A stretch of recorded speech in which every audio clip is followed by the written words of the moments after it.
We need miracles. I'm sure you're aware of this. And there are many, many people who need miracles right now. The biggest miracles are in here. Some people have just got their head above the quicksand. They are sinking and they're being pulled. You may be one of those people. They're being pulled strongly, deep, deep into the quicksand, and they're nearly fully sucked under, and they're about to be gone. If you're one of those people, God will save you. I assure you, God will save you. If you are humble enough, you can let go of your pride, humble enough to say, God, I need your help. I cannot save myself. I cannot do this. I need your help. Please rescue me. God will rescue you, I assure you, because he does not let anyone down. And I know this from experience. I know this from all the people who I've spoken to, all the people who I've interacted with, who have been saved just by turning to God, just by asking for help from God. God will save you. But if you're not willing, if you're too proud, you're too disbelieving, you think you're too intelligent to ask for God's help because you know better, then your pride is going to be the death of you. Metaphorically speaking, or perhaps literally speaking, pride will be the death of you. You have to put your pride aside and accept the help that's on offer. Isn't it insane that a hand is reached out towards us and we are sinking and there's a hand there, but we won't take it? How stupid is that? And it's our pride that stops us reaching out and taking that hand. And how do we reach out and take that hand? We say, please help me, God. I need your help.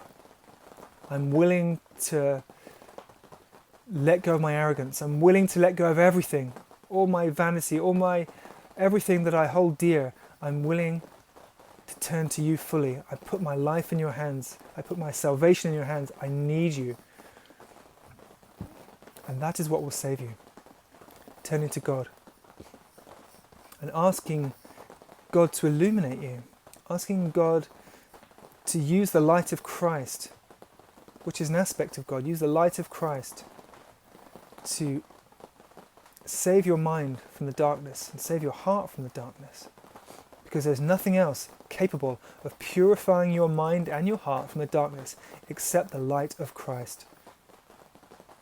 I've said this before in other videos, that God is like a surgeon and he wants to heal us. And his tool, just like every surgeon has his tools, God's only tool, the only tool he needs, is the light of Christ. And he reaches into our heart. When we open our heart and we say, yes, God, you can operate on me. I'm prepared to let you operate on me. That means saying yes to Christ, saying yes to him using the tool, the only tool that can purify your heart of the darkness, which is what saves you from the darkness. Your heart needs to be purified of fear. Your mind needs to be purified from desires that take you away from God. So many desires which create this whole world which is separate from God, and we inhabit this world made up of all these desires which lead us away from God.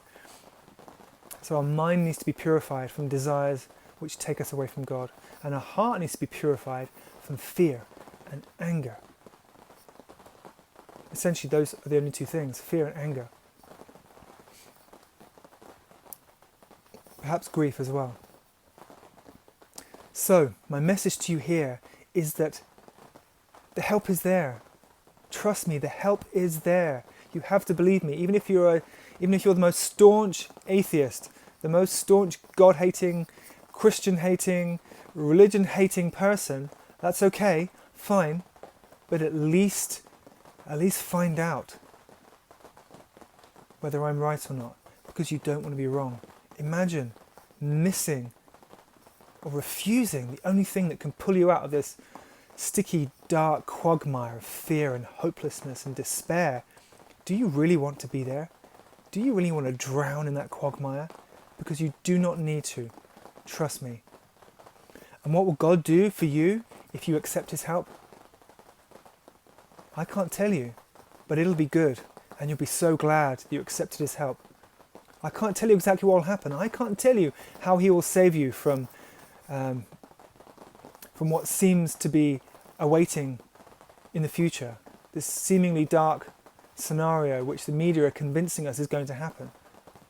Perhaps it won't happen. Perhaps it's all just a hypnosis. Perhaps it's all just a theatre of psychology to suck us, to get our minds consumed with dark thoughts so that our heart is weighed down in despair. Perhaps it's all just a psychological game and the media is hypnotizing you to believe in the darkness, to believe in the dark future, to believe in the hopelessness.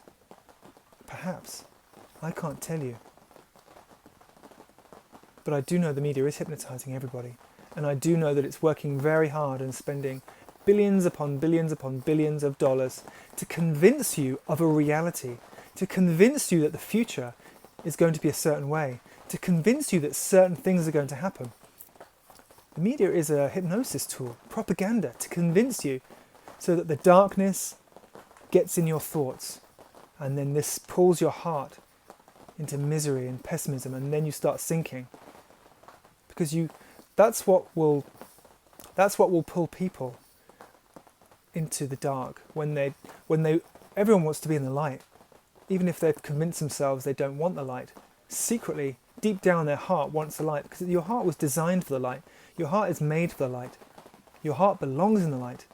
And deep down in your heart, you want to return to the light, because it's everything you've longed for, everything you know, spiritually speaking, where you belong. It's everything you need, everything that will fulfill you, everything that will satisfy your soul in the deepest way. And all that is needed for you to move very rapidly towards that is for you to accept the help of God and allow Him to heal your heart through the light of Christ. That is all that is needed, nothing else. Now that sounds easy, but what stands in the way is your humility. So your lack of humility or your arrogance, your pride. Are those things present? Is something stopping you talking to God or asking for God's help? What is it? What stops you asking for God, committing to choosing God? What is it that stops you? Doubt? Doubt's nothing. Ignore it. Fear? Now fear is strong, I know. But the only place where there is no fear is with God. That's the only place where there's no fear. So if you don't want to be afraid, then God is what you need. What else could be stopping you? Judgment, arrogance. Arrogance is the worst. We think we're so intelligent. We think, we know more than these stupid religious people, these people who believe in some fairy tale, God, some fairy tale saviour. We think we're so clever. Yet I can tell you, as I have done already, with absolute certainty, that God is real. And the light of Christ is real. I know, with absolute certainty. Not because I've been convinced by a religious text or a religious group, because I've experienced the light of Christ. I do experience God's presence in my life all the time. And I have done for maybe 15, 20 years, through being willing to go to the other side of my fear, being willing to cross the bridge, turn my back on fear and turn towards the light and ask the universe, ask the Creator, ask the Source, ask God to illuminate me, ask God to show me what is real, ask whatever word you want, but ask for the truth, ask for the highest truth and say you want it. You don't want to be wallowing in fear. You don't want your mind to be consumed with fears and anxiety about the future and conspiracy theories and ideas about all the bad things that are going to happen. And they seem so real. And I know a lot of the conspiracy theories have their foundation in reality, but your mind doesn't belong there. And if your mind is there, then you will be living in the reality that those thoughts create for you. And that is a stairway to hell. That is a stairway to hell. Because those ideas, those thoughts of paranoia and feeling like this is bleak, dark scenario, or that that they're coming to get you, that leads in one place only, which is despair. And you may justify and say, well, hey, it's true, they are coming to get me. Where are you right now? You're looking at me on the screen. You're at home perhaps. Maybe you're out in nature. Where are you? Where are those people coming to get you? Where is the threat? Where is the threat? Look around you right now and tell me what is threatening you right now. Because I can tell you that God is with you right now. And you'll perceive that, you'll sense that if you come away from all the threat, all the ideas of threat right now. I'm not talking about what you think is going to happen in the future. I'm talking about right now. All the ideas you have about what's threatening you, they're all in the future. Right now, what is threatening you right now? Nothing. Is there anyone coming at you with a knife? Is there anyone chasing you down the street? Are there any lions or tigers ready to pounce on you from the nearest tree? Who's coming for you? Nobody. Right now, relax your heart. God is here right now and He wants you to open up. And the reason that so much fear is being used in the media is because it makes our heart contract. And that cuts us off from God. When your heart is contracted in fear, you cannot perceive God. You can call out to God, you can ask for God's help, but an open heart is what enables you to really commune with God. A relaxed heart, a heart which is not anxious, a heart which is at peace. And your heart can be like that right now if you let go of the tension. Notice the tension, if there is any, in your chest. Notice this reality of anxiety and tension that you've created for yourself through your thoughts. Come away from that realm of thoughts. Breathe and relax your body. It's so important to relax because you cannot be afraid when your body is relaxed. It is physically, spiritually, emotionally impossible to be in a state of fear when your body is relaxed. Why is this? Because fear is tension. When we believe a fearful thought in our mind, then our body tenses up. Instantly our body tenses up. There's tension appears, and our heart tenses up as well. The moment we believe a fearful thought, that's exactly what happens. And so you will notice when you're afraid that you are in a subtle state of tension. There is tension maybe in your shoulders, maybe your arms, maybe your back, any part of your body, in your face. Let go of the tension. Notice your body and just allow the tension to dissolve and say, okay, I'm going to behave as if I'm safe right now. I'm going to relax my body